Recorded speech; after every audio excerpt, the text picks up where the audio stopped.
Today I'll present an overview of Individual Education Plans or IEPs. I'll explain what an IEP is, how it is developed, and the process involved before, during, and after an IEP meeting.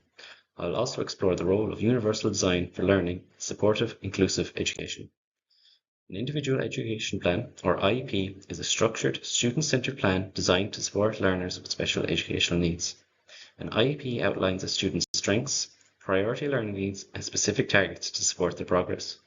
It is informed by key policy frameworks such as the EP-SEN Act 2004, guidance from the National Council for Special Education, and the NEPS Continuous Support.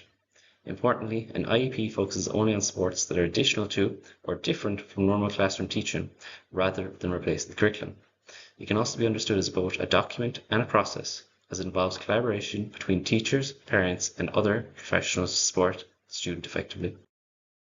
Before an IEP meeting takes place, it is important to gather relevant information about the student.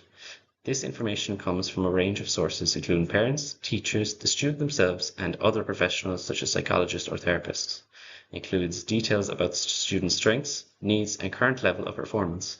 Both formal assessments and informal observations are used to build a clear picture of the student. Parental consent is required before information is shared, and this information is distributed in advance so that all participants can prepare for the meeting. During the IEP meeting, the principal or nominated coordinator leads the discussion.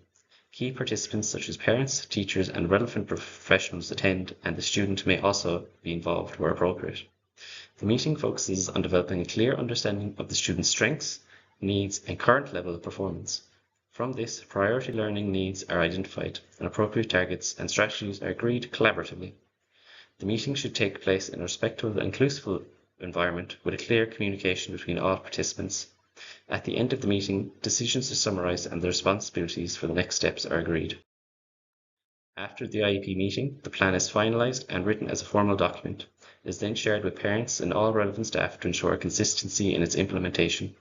The agreed strategies and supports are put into practice in the classroom, and the student's progress is monitored on an ongoing basis.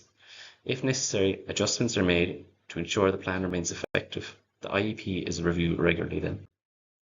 Universal Design for Learning, or UDL, focuses on designing lessons that are accessible to all students from the beginning. In practice, this means providing multiple ways of presenting information, such as combining visual, verbal, and written explanations. It also involves allowing students different ways to show their learning, for example, through written work, oral responses, or digital tools.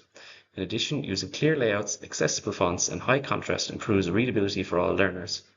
Assistive technology can also be incorporated where needed. Overall, UDL reduces barriers to learning and supports inclusion in the classroom.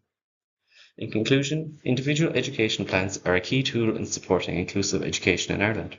They are developed through a structured, collaborative process that takes place before, during, and after the IEP meeting. IEPs focus on the individual needs of the student and aim to support their progress through targeted strategies and supports.